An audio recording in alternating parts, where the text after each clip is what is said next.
Good evening and welcome back to the Rising Super Stream, where we are going in with an uncharacteristically hard sell today. I would like to share with you guys this video game, Garden Guardian, that I made and released 4 years ago, actually. If you've followed this channel for a while, you know that I went on an extremely extended hiatus. That was when I basically went back to college and I participated in a program it is sort of a generalist indie game development program, but primarily I was there for programming. That was really the thing I needed. I got to learn some other fun stuff like 3D art a little, even though I don't really I don't really partake, but programming was the thing I really needed to know. And then I made this game right after, like straight up. I just did that. It was cool. And I spent an extra year on it afterwards, making a very nice Switch port, which did not take the entirety of a year. I was doing all sorts of other patching and other things besides the game. But yeah, I did that. It was cool. And I never really made a video on this channel, or I never really advertised it on this channel. And you might be thinking, well, that's natural. This channel doesn't really have many ads to speak of, right? Like occasionally I get like a game key and I'll play a game on behalf of a company who's offering me a free copy. That happens, but I've always tried very hard to keep this channel, and like indeed my streams before, free of like hard advertisement, and so at the time, when the game was releasing, I was like, well, I could make a video on the channel, but like people are on the channel because they want to watch my gameplay videos. They're not really necessarily there because they want to be advertised to about a game I made, right? And I wasn't sure. I felt mixed about the idea of doing that video. Ultimately, I ended up I didn't I though I'm very proud of my work on the game and the end result, I do feel like I ended up bungling the marketing a little bit at the very end. Um and I think not making that video at the time was a poor choice, quite frankly. Um so I don't know that this corrects that. This isn't what this is entirely about, but it's something I've been thinking about for a while. And we are currently in the midst of the 4th anniversary sale for Garden Guardian, where it is half off. If you're watching this video and it's new, you can get Guardian Guardian half off right now. You also don't have to get Garden Guardian half off right now. You can just not get it. That's perfectly fine with me too. um, and if you're watching this video late, good news, you can probably still buy Garden Guardian. If it hasn't been like 100 years, you can probably still buy Garden Guardian. It's half off right now, though, on Steam and on the eShop, though with a little asterisk on the eShop, it is only available in regions like North America, Europe, and Australia. It's not available in Asian regions and stuff because the game, unfortunately, is only in English, which is a bummer. Anyway, I thought I would play it a little bit today and talk about it a little bit, and you know, yeah, that's I guess that's the point of the video. Um, sorry, I'm drinking literally drinking alcohol right now, which I do not normally do. I'm like 2 sips into this can. It is toasty hot here in Tokyo. And the only cold thing I had was like 1 can of alcohol in the fridge, and I'm like, well, may as well. So, Garden Guardian, what is this? This is a sort of Game and Watch style LCD game that I did a couple things to that make it feel a little more modern. Where this game came from was my undying love for Game & Watch Gallery 2, another game that I have never recorded on this channel. But I adore that game, and I was playing that game towards the end of the college program I was in. I was playing that game in a class run by a teacher who I like very much, and we were at COVID. It was COVID time, so we were all at home, all studying from home. and I was quite bored during the class, so I just started playing Game & Watch Gallery 2 on my Game Boy Color, because that's what you do. And at a certain point, I was like, man, wish they'd make Game & Watch Gallery 5 for the Switch. I would love that. And I was like, man, what would that game look like? And I was like, man, I should take a stab at what that game would look like. I should just do some of that. I think Nintendo would do things differently from how I went about it. But there are elements of this that I believe they might go towards. I think nowadays they'd use 3D art and stuff, but that's a whole other conversation. Today we're talking about Garden Guardian. We are coming in on a new save file, so it is going to dump us right into the tutorial. I'm gonna jump through this real quick. You move around left stick, D-pad, or the face buttons, and you move from node to node, just like any Game & Watch game. At first, it might be a little unclear where the movement spots are, but like any Game & Watch game, you figure it out pretty quick. Then when the bugs appear, you snip them. You step in the way and you just snip them. Pretty straightforward. If the bugs munch on your plants, you lose plants, you lose a life, various negatives. And then when you eliminate the bugs, you get food in your basket. You can see on the UI up there. And you step over to the plant to feed it. So right now we're gonna... This step of the tutorial is literally just like, get some food, feed your plant. See there's a plant growing there? In the tutorial, the plant growth speed is like dramatically increased, so you get it really fast. But if your basket's too full, you move at half speed. And there's those little sweat drops popping out of your main character. Snippy Shrubs is her name, by the way. And you can dump your basket strategically, so you can move at normal speed again. But of course, you waste all the plant food that you worked hard to collect, so... Yeah. Here we are, Garden Guardian.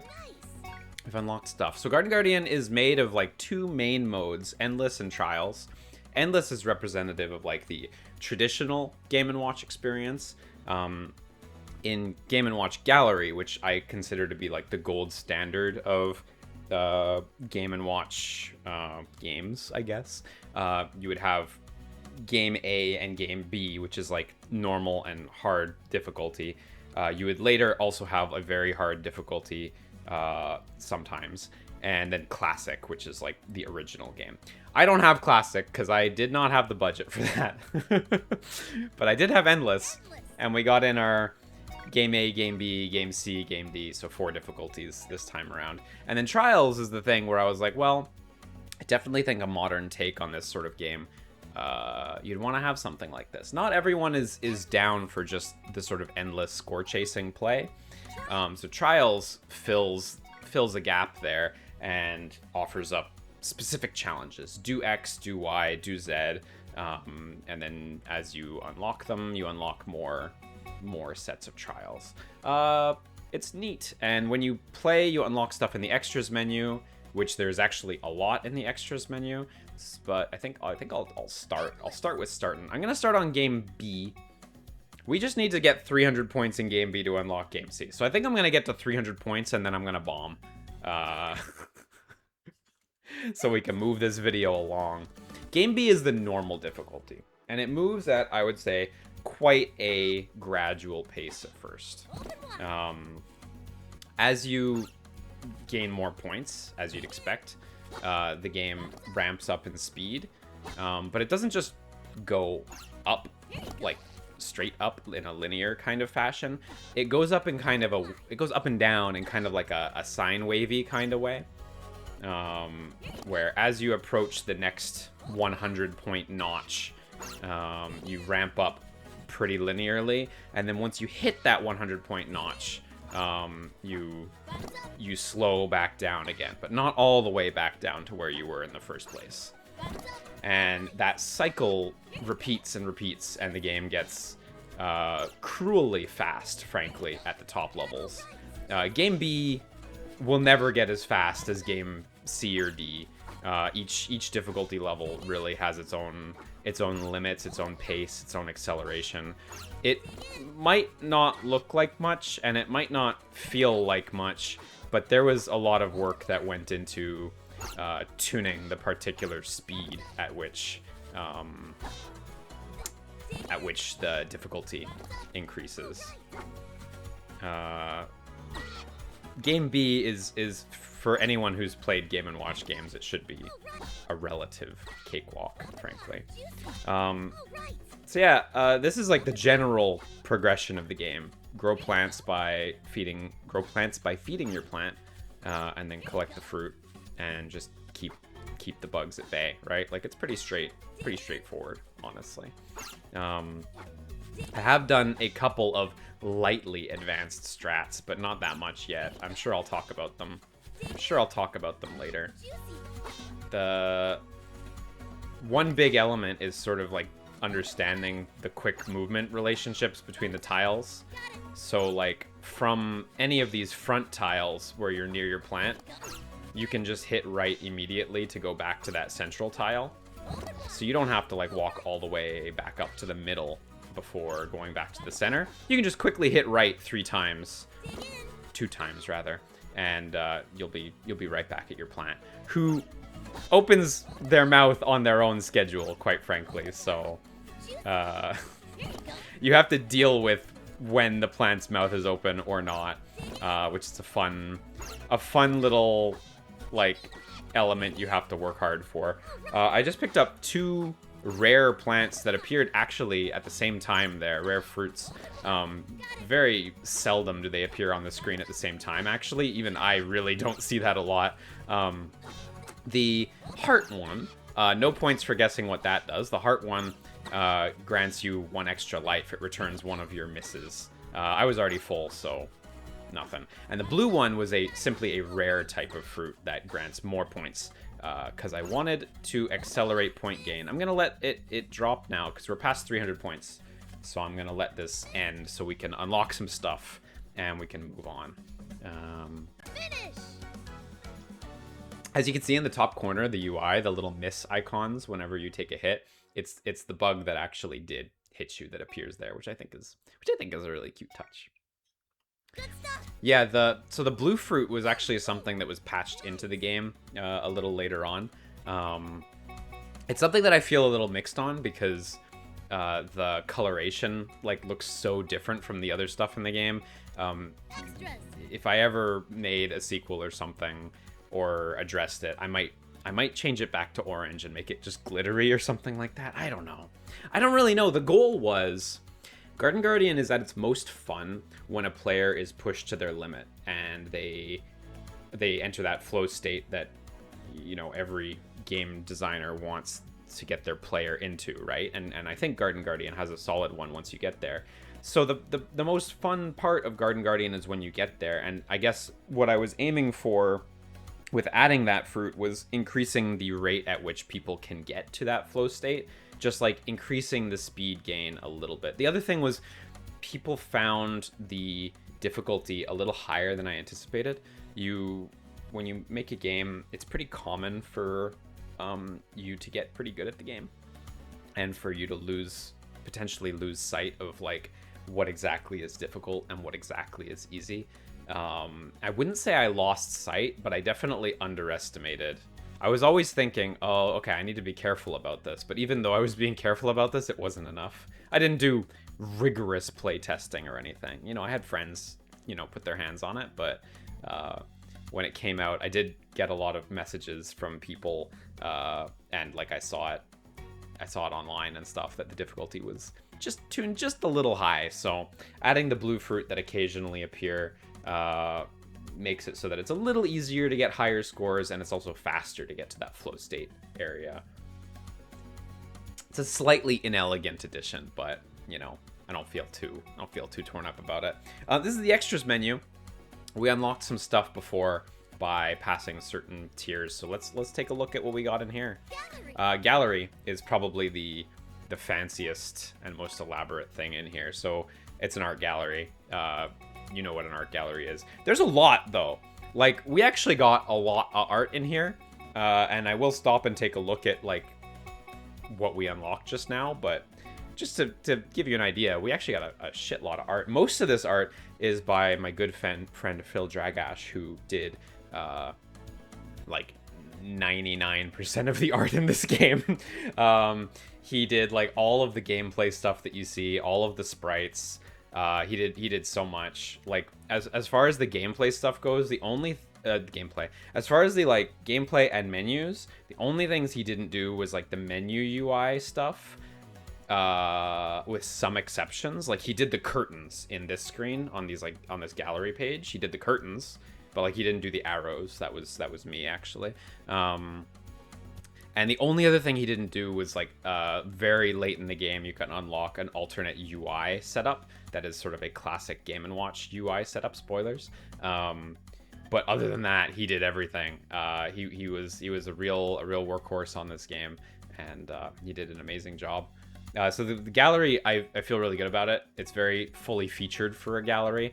It's got standard stuff like a viewer, so you can like zoom in on stuff and conceal the UI and look around. Cool thing about being able to zoom in and conceal the UI is like, this may not be the best picture to illustrate this, but like you can find stuff that you like and take screenshots of it. Unfortunately, you can't like set screenshots as like a theme background on the Switch or anything. That would be nice because you'd get a lot. I personally would have had a lot of Garden Guardian backgrounds to cycle through. But I don't know. It's a neat... it's a good gallery in that regard. I always hate when galleries don't let you hide the UI. I think being able to hide the UI is really important. Like, so you can really get clean looks and, well, take clean screenshots as well. Never want to not have that. The other thing that you might see at the bottom there is the X button, which currently corresponds to extra info. You hit extra info and bam, Snippy pops right up and gives you her opinion, which is largely my opinion filtered through what I think her opinion would be. I wrote all the stuff in the game, but yeah, she has a bunch of like, I don't know, I think it's cute dialogue. It's just Obama giving himself a medal at this point, but I think it's cute dialogue. So she has comments on like all the stuff, and when you enter extra info mode, you also see the artist's name in the bottom corner, because there's actually a bunch of guest art in this game. I think we actually unlocked a few right now. When you don't have the art unlocked, you have the objective printed right there, which is nice. I always really like this stuff in games where you've got like a whole list of objectives to go through. It's nice to just have like stuff to do. I mean, don't get me wrong, the gameplay being good is like the first and foremost thing, but this game is such a small game, right? Like, you saw the gameplay, you saw what it is. It's nice to have a certain amount of just stuff to do in a small game like this. We got this as well, which is the logo of the game, of course. She usually goes with that comic font. Good for her, honestly. This is by the amazing Lee Mounsey Smith, as you can see down there. Lee Mounsey Smith is... Man, Lee Mounsey Smith does like graphic design and like logo design, and Lee Mounsey Smith is so good at what he does, honestly. Lee did a bunch of Best Friends stuff back in the day as well.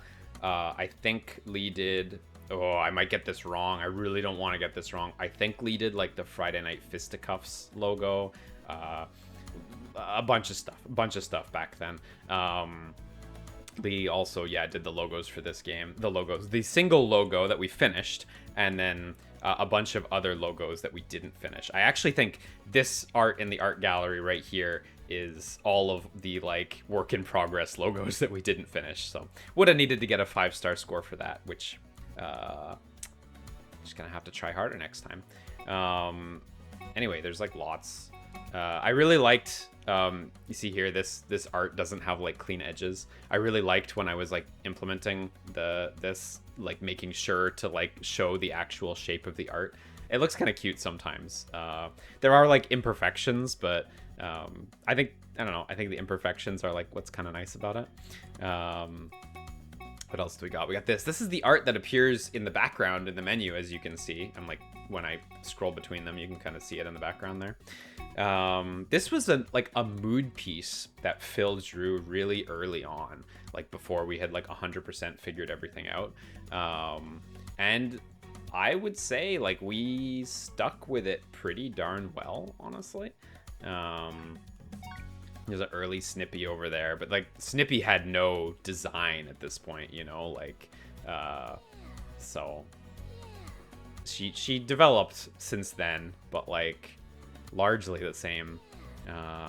Yeah, I don't remember exactly what the plan was for the main menu background, but like very early on, I just like slapped this in the main menu as opposed to like Unity default camera background.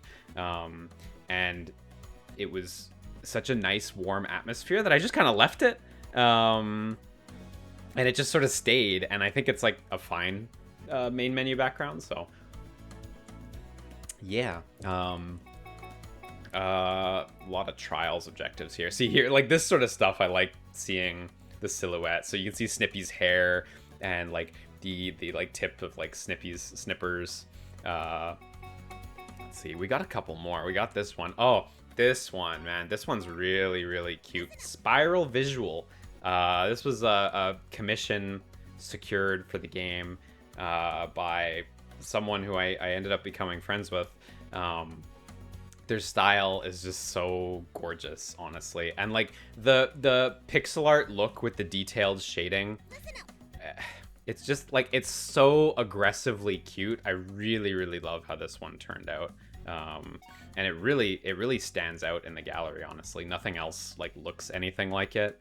I was always very, very happy that they took me up on the offer, and that it turned out so insanely well.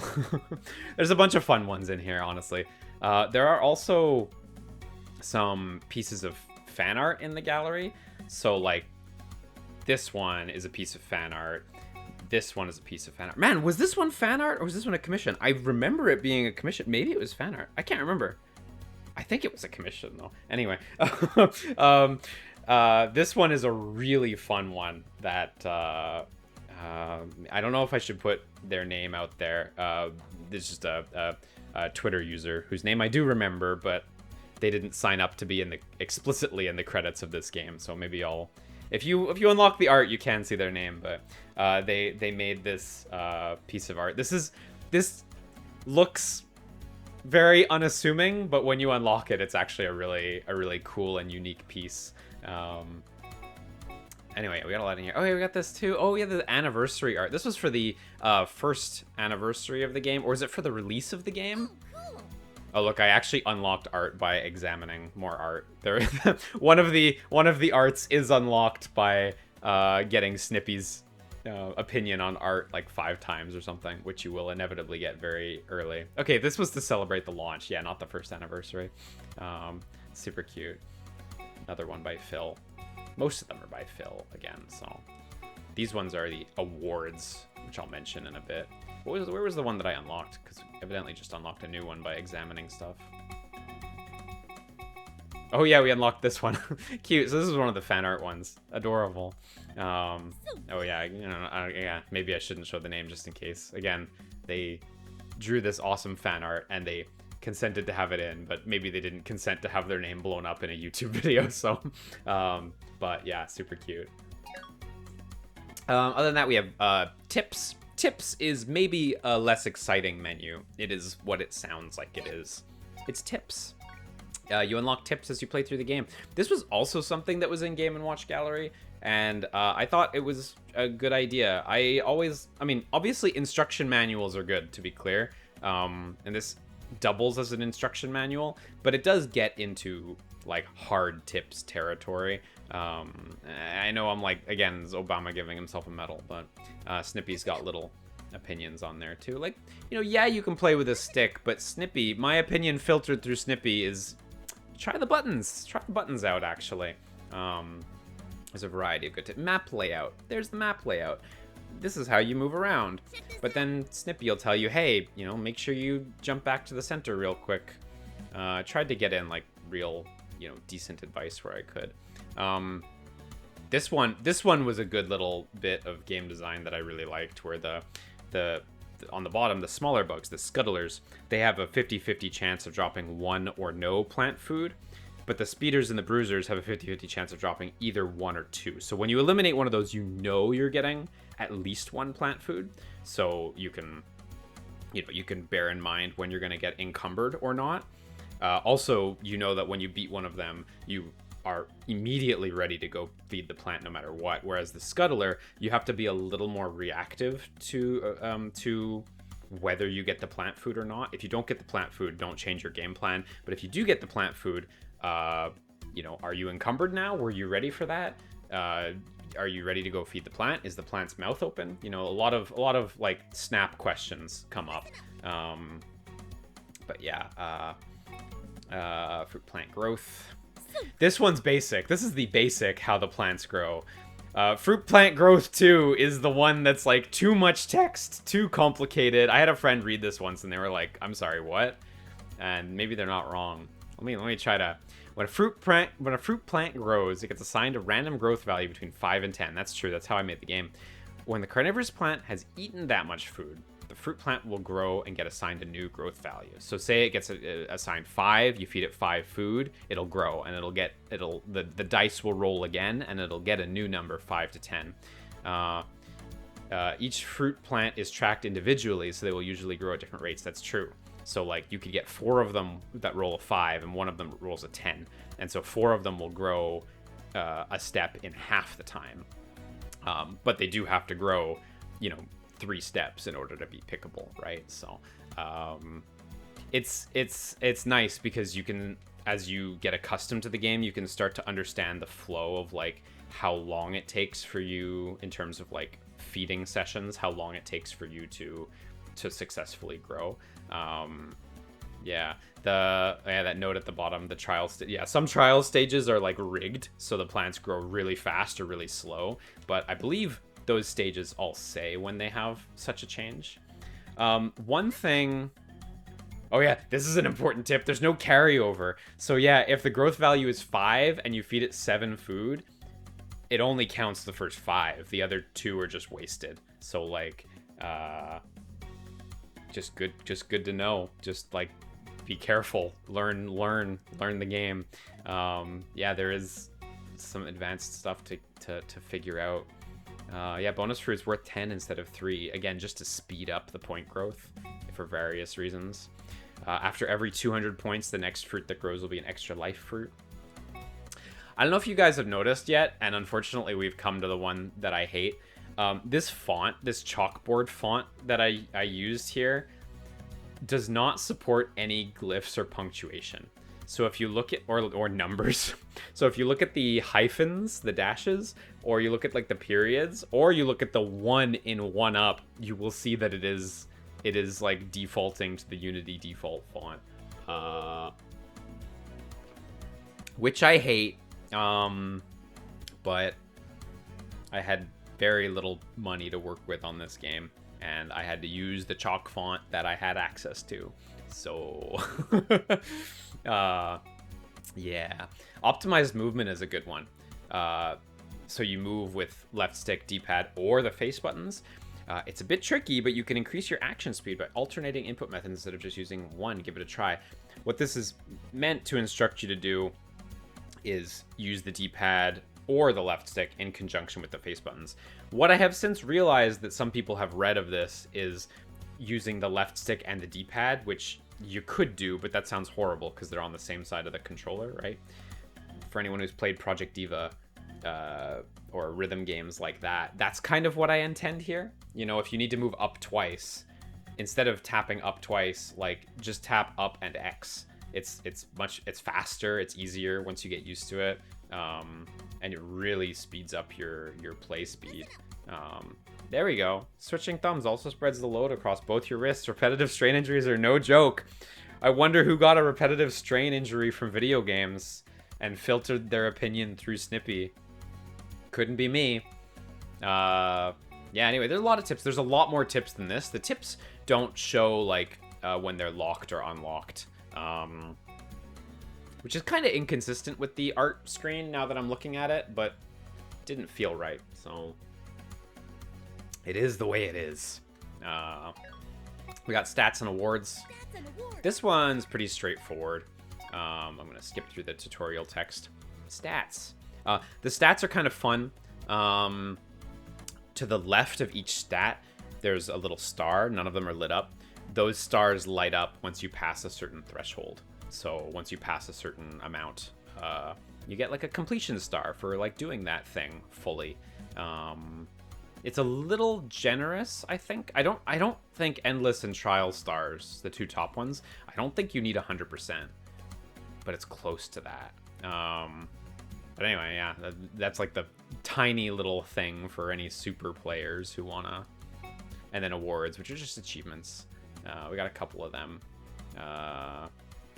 Shoutouts to Seriously 0.1. I was very happy with that one. For anyone, at the time I was big into trophies. I have since like moved away from that, but like Seriously 0.1 is based on a series of achievements from Gears of War, where I think Seriously 1.0, well, it was just called Seriously, I think. It was something like kill 10,000 enemies. And then in the Gears of War games, they added more. So there was Seriously 2.0, Seriously 3.0, like in the sequel games. And I always thought that was neat. So I wanted to put Seriously 0.1 in this one. It's not that high a number, honestly. Anyway, yeah. There's, you know, just a bunch of stuff to try, honestly. At first, the game, I believe, only had one page. No, hang on. I think we shipped with both pages in the end. I think we did ship with both pages in the end. No, we didn't. Something changed. I can't remember. I think we added that last one at one point, at least. I can't remember. Go back through the patch notes. You can find the spot that I can't recall. So, yeah. Anyway, stats is just like, you know, yeah, go at it.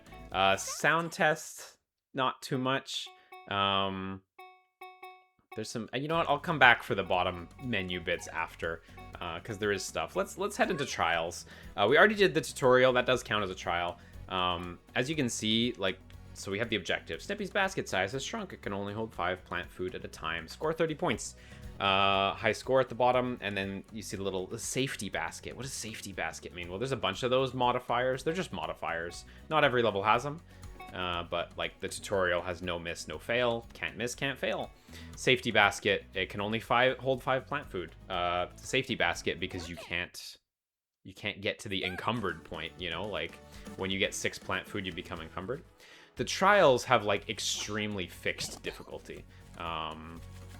So they don't scale. There's no like in Endless, there's Endless game ABCD, you know, and those are intended to be like, you know, the longer, more enduring experiences. Trials are sort of meant to be like one and done challenges you have a go at, and they don't scale in any way. So there's no way to make this challenge like more difficult. It's just a slow one because it's at the beginning of the game, but the later trials are quite devious. I was thinking that towards the end of the video, I should switch save file. I should switch to my main account that has I think a near complete save file. I've reset my save file a bunch of times, so I'm not exactly sure, but I think it's near complete right now. Yeah, trials look about like that. Like they're pretty straightforward. This one, regular farming begins at a much higher speed. So this one's probably based on Game B, given that was kind of default. But yeah, as you can see, it's going a little faster. Not too scary for any of the Garden Guardian freaks who are watching out there. The speed really gets quite vicious as you unlock the different modes and as you get good at them. Game D is particularly sadistic, honestly. If you look at some of the high scores people have posted on Steam, it's pretty ridiculous what some people have done, honestly. One fun thing I want to mention, because it corroborates with something in the sound test, is that so Phil did all of the art you see on the screen except for the UI, and I did all the animation, which was a really fun challenge because I'd never done animation for like a real project. You know, I'd done like a little bit of it, like as a hobby, not illustrating anything, but just like skeletal animation, you know, like the kind of puppet style or whatever people would like to call it. But yeah, it was a really good challenge, and I think everything came out like really well. I'm actually like really happy with the results. There's a couple little flaws here and there, but I mean it's just how I am. It's like a negative sort of perfectionist feeling. But I mean, everyone's their harshest critic, right? When they look back at the work they've done. Once we wrap up this challenge, I'll head into the sound test, and then I think we can jump into my other save file so we can get to some of the really difficult stuff.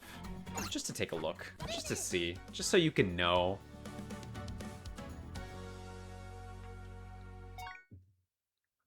One fun thing. This is like such a nothing thing, but like all the buttons support touch controls, so if you're playing on your Switch and handheld, they do all work, like the UI. You unfortunately can't play the game with touch controls, but the UI.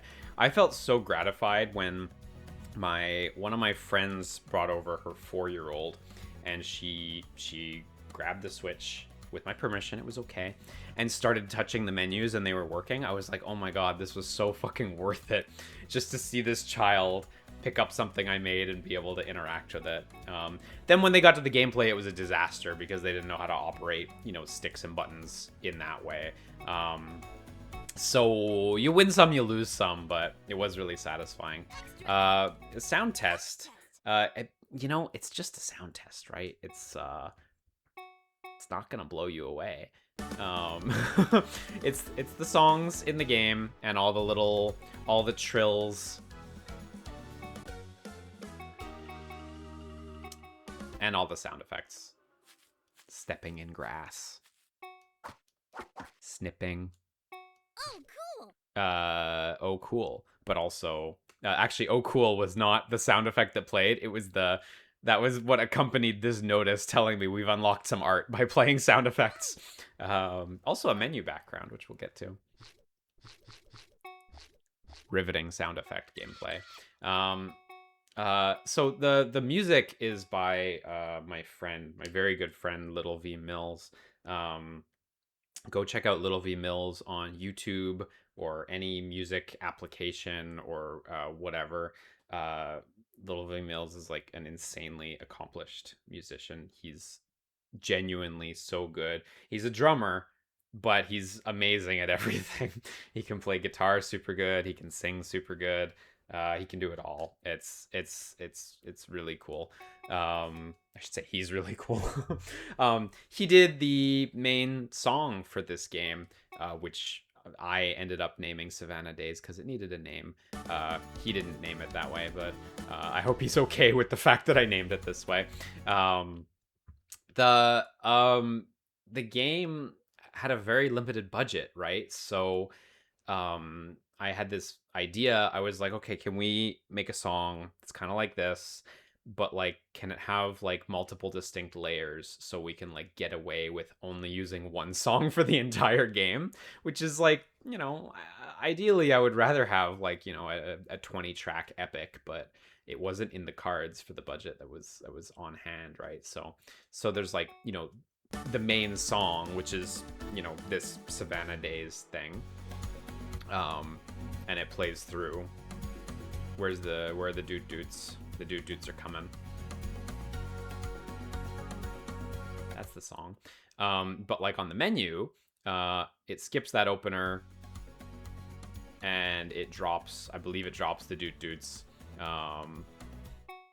Gameplay loop has this little opening sting on the front, which is this guy. And then there's a little end sting for when you win in like a trial level. And then there's end level failure for when you lose in a trial level or in endless. And you cannot win in endless. There's no winning in endless. If you get to 9,999, you do not win. There's no victory. You can only lose. Like any good Game & Watch game, you can only lose. But yeah, we had only one song. And I think James hit it out of the park. And I'm so glad I got to work with James on this. I'm just so happy and satisfied with how it came out. And I think we got away with only having one track, being a little sneaky with it. But I think it works. I've never seen or heard anyone complain about it. So, and then we have the voice effects separately. Garden Guardian. Dig in, miss. Snippy's got a lot of these. I wrote all the lines for Snippy, and they were done by my friend Elspeth Eastman, who is a very talented streamer and voice actress. She was super happy to work on this project, and she absolutely like slammed it out of the park. I was so, I mean, I'm gonna say the same thing I'm saying with everyone, but it's true. Like, I just really think Elspeth nailed the kind of like Garden sort of like Guardian. gremlin-y voice that Snippy has. So Yummy. there's like actually like 7 quite a lot of dead voice ones. clips, Oh, cool. I Starts. think. The wheel of fate is turning. Rebel 1.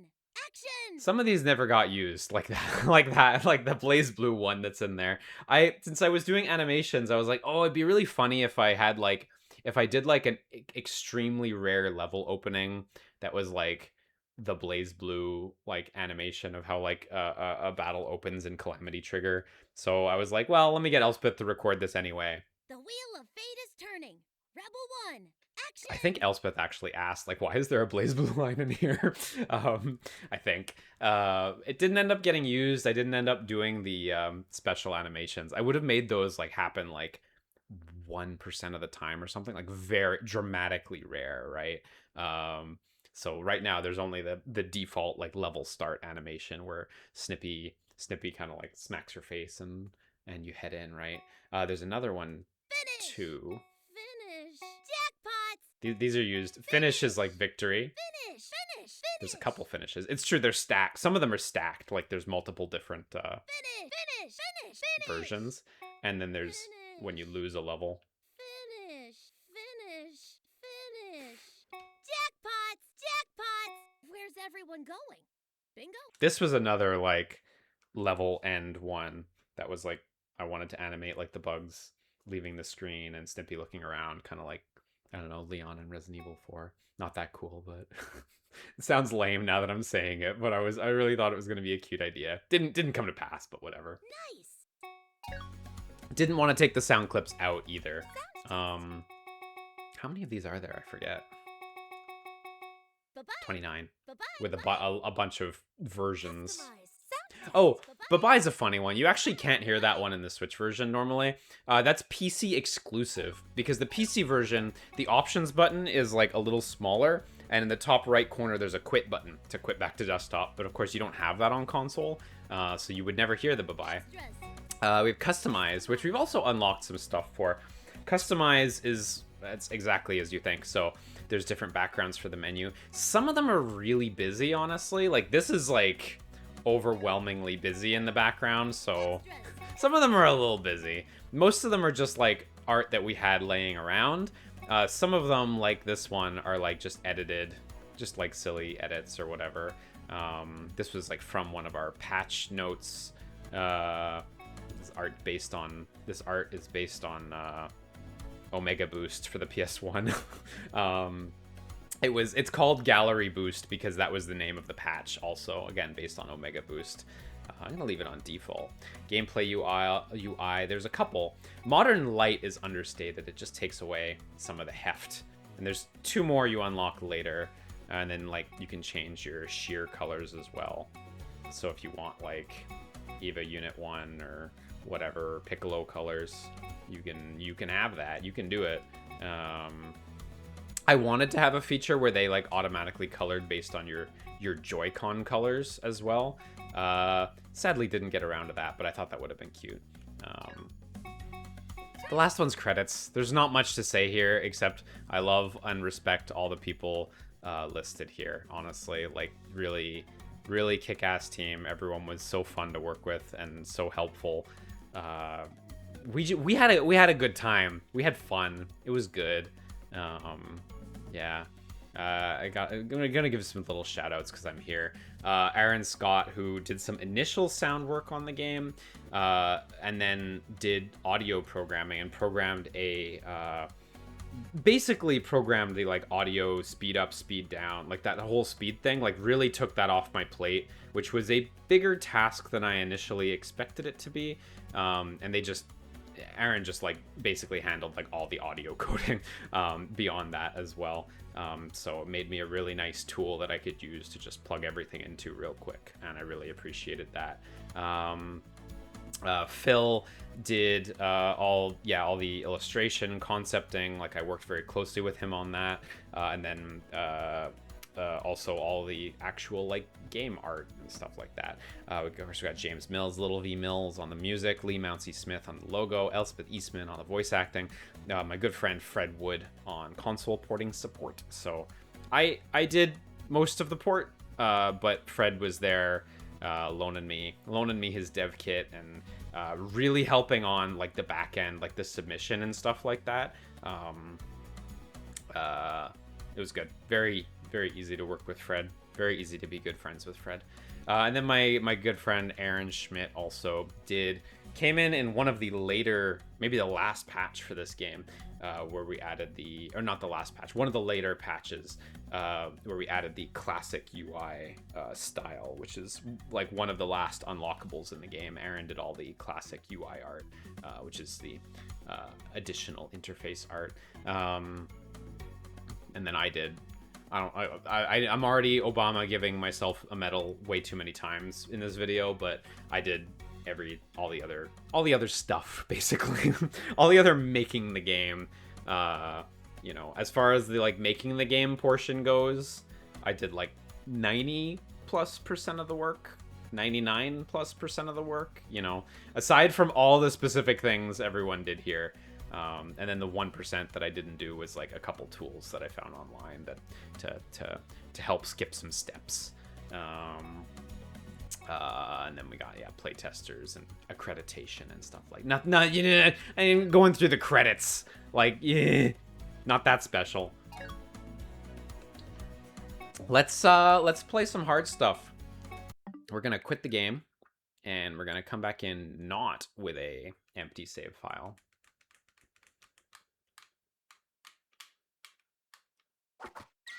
Garden Guardian. So now we should have like pretty clear save file. Yeah, we don't have 100%. Still missing the misses and the lives gathered. Gallery. But yeah, full gallery and stuff. A lot of good stuff in there. Okay. Are all the trials done? All the trials are done. Let's start with Endless Game D, the hardest regular mode in the game, not the hardest individual challenge. Some of the trials, the last page of trials are brutal, but the hardest regular mode, you can sort of see how this game ramps up a little bit. Endless Game D, I think the big change up between Game C and Game D is getting that fourth enemy spawn at all times. I can't actually, maybe it is in Game C, I can't quite recall, but either way, having 4 lanes to mentally manage. Whoa, already, jeez, that went fast. Having 4 lanes to mentally manage really like tugs at you. The varied enemy speeds also, I think the varied enemy speeds is like the magic thing about the game's particular ebb and flow, kind of having to really assess like what enemies are currently on the field, who's the next one who's gonna be at your door. The bruisers have a tricky element. Those are the guys with the claws, like the guys who have to take 2 hits. Whoa, god, we're suffering. I've never had to comment over this game like this.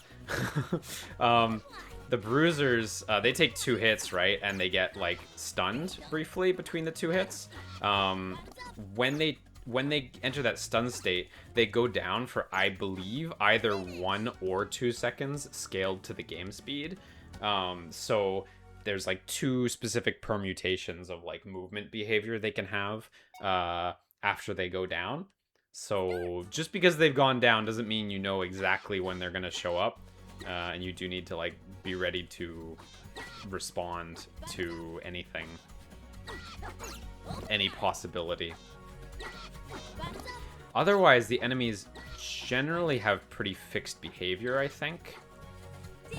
Oh, man. Off to a rough start. The speeders, I think, also have a similar thing to the bruisers, where when they spawn, they wait at the back of the screen for one of two different time possibilities. I think that one might also be 1 or 2 seconds. I remember I ended up homogenizing those numbers across the bruiser and the speeder, because it felt better. When they were different numbers, I think the bruiser was like 0.5 or 1 or something for a little while. When they were different numbers, I found it like threw me and people off more. But when you made them the same numbers, people kind of understood unconsciously, subconsciously rather, that like when an enemy is standing still, it means 1 or 2, right? Like it doesn't mean other things. Oh. A life fruit should be showing up now if I can get to it. Unless that enemy just cut my life. Oh no, there's the life fruit. I can't get to it. Oh, I got cooked. Oh well, it is what it is. As I always John's about, I am playing on with a slight input delay on the specific gameplay setup we have, sadly. And that's definitely not helping on this difficulty. I promise I can do better. What's my high score? On this save file, 738 points. I think my record is probably only around 13, 14, 1500 points, somewhere around there. It's not that high compared to some of the stuff people have done in front of me. It's crazy, some of the scores I've seen posted. Like, I think someone posted a 9,999 for one of the difficulties, which is wild because that takes a while. Like, you have to like pause the game and walk away. Some people have played an awful lot though. Trials, we also got some disgusting last trials. Let's have a go at Absolute Virtue. Absolute Virtue, no 1-ups available, score 500 points. The way I balanced these was like, I think page 1 and 2 were based on game B. Like, game B was sort of the default speed for them, and then they got their modifiers applied. And then I believe page 3, 4 were based on game C, and game M5, 6 were based on game D, I believe. Absolute Virtue was like, let's make the most disgusting one. Where, yeah, it's game D, but it's like ratcheted way up, and it starts also like pretty disgusting. The plant, by the way, in case you're wondering, in the back row, the plant has also 2 different time variables for how long it can stay open. So there is a similar predictability to it as with the enemies when they're still. I think it's possible that that's also only like 1 or 2 seconds are the only possibilities. Not having extra lives in this is pretty rough. Honestly. It's really quite unforgiving. There's another challenge that I'll probably have a go at after that is maybe even more unforgiving in a slightly different way. There's this one advanced tech that I've been doing here and there. I think I've done it a few times successfully. I'll have to show you in another I just did it there again, amazing. I'll have to show you guys after in a slower game mode so I can like explain it. It's called the lightning step. The lightning step will enhance your gameplay. It's like, I can explain it here, I think. It's like, oh, I can't believe I got all that. It's like, instead of going, if you have to go from like the top of the screen to the bottom, oh, I did it again. And instead of going, if you have to go from the top to the bottom or the bottom to the top, instead of going like just down, down, down, down, or up, up, up, up, you hit back and then you hit down or you hit back and then you hit up, so you end up skipping over 2 entire tiles. So basically, it only is really useful if you need to go all the way from top to bottom. But you save 2 inputs for free, and it takes Snippy. Oh, I did the lightning step there, but not successful. I didn't successfully interfere with the enemy. Oh, we didn't make it. Damn. That shit goes fast. This goes hard. I don't know if you can hear this, but like I am genuinely smiling. I still play this game. Like I still will like clear my save file and like start again. I think more than anything, I am really proud that I made a game that I like so much that I still play it like years later, you know, all these years after, you know, I still do it. This one's a fun one, Samurai Spirit 2. Maybe my favorite challenge. So no miss is pretty brutal. So literally cannot miss. Safety basket though, so you cannot overflow your basket either. This one is like based on game D, but it's speeders only. So you have to really like memorize the order on which they appear on the map, right? And I know you're looking at them and you're like, okay, this order's pretty straightforward right now. But as you eliminate them, they start to get more and more desynchronized, and eventually they are like spawning. It's gonna start now, kind of. Eventually they are like spawning and like shooting off at the same time, and at a certain point in the level they are just constantly moving, and you have to just keep 100. You do 100 times. It's like the fucking Final Fantasy X lightning bolts, you know. If it doesn't look that tough, I invite you to try. It's a great, fun little challenge. I lost already. I choked. And that was that. Yeah, I think that one of my favorite challenges for sure. Yeah, I won't go through all of them. I won't spoil all of them. There's a lot of fun stuff in there. I think we have all the achievements. I shouldn't show you all the secret achievements. I'll show you guys one secret achievement. Oh no, do I have? Yeah, I'll show you one secret achievement that's like really not obvious. I don't regret this one because I think it's cute and fun and I like it. But it's really not obvious, and I've definitely had a couple people ask me like, what is this one? Because it's just a question mark in the menu. We unlocked art coming back into the game. I wonder what that one was. Look, we got the star for menu time already because we spent so much time talking in the menu earlier. I love that I put one in for menu time. Like, yeah, just fucking fuck around. But everyone tends to get the star because, like, if you spend time in the gallery, you know. Yeah. I hate, by the way, how as the seconds tick, you see the number, like, sort of move a little bit. Because the oh, I forget what the term for this is, but the characters in the font don't have the same character width. So, and there was no easy, as far as I could tell, there was no easy way to like rig it so they had the same character width for like one instance of them. So unfortunately, I just have that ugliness that is that moving ever so slightly as you're here. Yes, there's one achievement up there, the top right one. And people couldn't figure out how to unlock it. And I think that's fair. A lot of people did, but a few people came to me. This one is a special little weird feature where if you use the right stick in the menus, I just hit the right stick to the right. On the top corner, you see the music 1.5x there. You can change the music speed in menus by going left and right, and also the speed that the music note moves at. And if you hit R3, it goes back to normal. This only works in the menus, but anyway, you can jam it way up, and when you get to 10x, you unlock the achievement Beyond the Bounds. Beyond the Bounds, of course, for any of the real ones, this is just Zone of the Enders 2. This is just us doing Zone of the Enders 2. Snippy's got her Jehuti pose, and Beyond the Bounds is like iconic Zoe 2 music. Yeah, anyway, you can make it like truly unlistenable.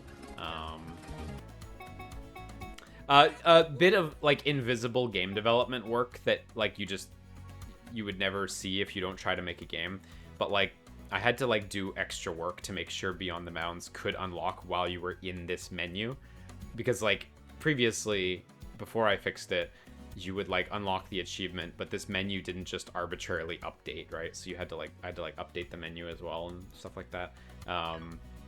All the little things you have to do. I think the game is in like a pretty polished state. So I'm glad I took all the time to do all these little things. I don't know if I have any other. Yeah, there's no other fun tips to show. Gallery. I'm gonna jump to. Oh man, I'm still like missing. Oh wait, this isn't the clear file, right? I need the clear file. I'm gonna jump back into that clear file real quick. So I want to show you. I want to show you one silly little thing that I did that I don't think many people have seen, because why would you? Guardian. Extras, gallery. We're gonna try not to spoil everything. So here's that one that was unassuming. A fan of the game made this dope little 3D art of the Bruiser and a little like idle animation, and it's super cute. And I had to do an embarrassing amount of extra work to support a 3D object in the gallery because of like the way I made the gallery was not very like flexible. So I had to do a stupid amount of work to support this. But like when I saw what they had made and that they were willing to like share it to have it in the game, I was like, I have to do the work to get this in. Like it's too cute, it's too cool. I set up the lighting to like try to replicate their what I assume was a Blender scene as well as possible. So I hope I did right by them. I think it's super cute. But fun little thing is if you use that music thing from before, it actually affects the rotation speed of this character. It doesn't move too fast. Maybe I should have made it move way faster for the goofs. But yeah, it's just you can like slow it down, or just the rotation speed in case you want to get it facing a specific way and then just observe it in its environment. Sadly, you can't like rotate it around. I decided I was already doing enough work on this guy that I was just like, yeah, I'm not gonna also add like another button input and like set of things to make it so you can also like spin the 3D model around. This fella took enough work as it is. This is like the only 3D thing in the game, in case you haven't noticed. Yeah, I guess you'll see a little bit of the art here. These were from our 3 patches for the game. So Omega Boost, which is the patch was called Gallery Boost, and then we have Kamen Rider 01. What was this patch called? This patch was called not Real. Realize is the name of the opening of Kamen Rider 01. This patch was called Real Something. If I go to the customized menu, I'll be able to see it. And then the last major patch for the game was called Chapter 3 Peace. So we have this nice little Venom Snake illustration. Yeah, we did a lot of fun stuff. I love this piece that's like so detailed that if you don't zoom in, like you don't properly see the actual texture of it. Does that cool little funny effect as you zoom in. I don't know what this is called, like how the pixels end up creating this sort of illusion. You see what I mean? All right. Yeah, and then there's all the achievement art as well that you can unlock. Yeah, a lot of cute stuff. I've shown a bunch of spoilers at this point, but yeah. Anyway, this is Garden Guardian. Game that it's like a very, very small game, but I'm very proud of it. It's maybe not, I don't know. It's a fun game, man. Like if you like Game & Watch games, if you like that sort of like score chasing type of experience, like I definitely think it's a really good time. And I'm really glad at like when I look at like the Steam reviews and stuff, like I feel really happy that it reached a lot of people. And I see some of the playtimes people post, like some people have like over 5 hours of playtime, over 10 hours of playtime. It's crazy. Like this save file that is pretty complete, it only has 3 hours of in-game playtime, right? I mean, the menu time is obviously just me putzing around, looking at art and stuff like that. and like chatting it up in this video. But you know, it only took about 3 hours of playtime to unlock almost everything. Like I'm just missing the menu stars, and I think there was a few gallery pieces missing in this save. Yeah, like there was one there, maybe just the one. Anyway, yeah, so you know, I mean, it's like a reasonably small game, but I'm glad it really like found some people who really like it. And you know, when I look at those play times, when I look at the Steam reviews, when I look at the high scores on Steam as well, I think like, man, that's so fucking cool. You know, and I mean, I still play it all these years later as well. The Switch version, obviously take this with a grain of salt because I developed the Switch version and like I'm very proud of it. I think it is a very good Switch port. I think it's pristine. I think it's pretty much like perfect. I say pretty much perfect. I think it is actually perfect. It is my preferred version of the game. Like I like the handheld experience on my Switch Lite. We are playing this Switch version, by the way. The only thing you might notice that's different between them is I believe certain pieces of art are presented at higher resolution on the PC version, but it's not like it's not gonna blow you away or anything. I think the main thing is like Snippy and the other characters are like they're like based on like 4K resolution files, and then in the Switch version I believe that's halved. But like you can't tell. You can't really tell. Like there is some significant anti-aliasing running on the game anyway, so you know, you really it's not the type of game where you would notice such a thing anyway, right? Yeah. Anyway, yeah. So I don't know. This is a pretty hard sell, I'll admit it, and if you don't like this sort of thing being on the channel, I think that's totally fair, but I don't know, I kind of feel like besides the fact that like I would like this game to sell more, because I guess to put my heart out a little bit, like it didn't do as well as I would have hoped. I wasn't don't get me wrong, I wasn't expecting to like buy a mansion with this game. I wasn't expecting to buy a car with this game, but like it would have been nice to buy like, I don't know, a PS5 with this game at the time or something. It broke even at very least, and I don't want to look a gift horse in the mouth there, so it has broken even, and recently it crossed the threshold where I finally owe some residuals to some people. Everyone on this game gets residuals, which I'm very happy that we committed to. I'm very sad that like it hasn't made well enough that I haven't been able to give my friends good residuals. You know what I mean? So you know, if you think this game's interesting, give it a look. If you're watching this video and it's still new, like I mentioned before, it's half off. It's a bargain in the eShop and on Steam. And if you're watching this video late, it's not half off. It's 100% of the normal price probably. And it's still a bargain.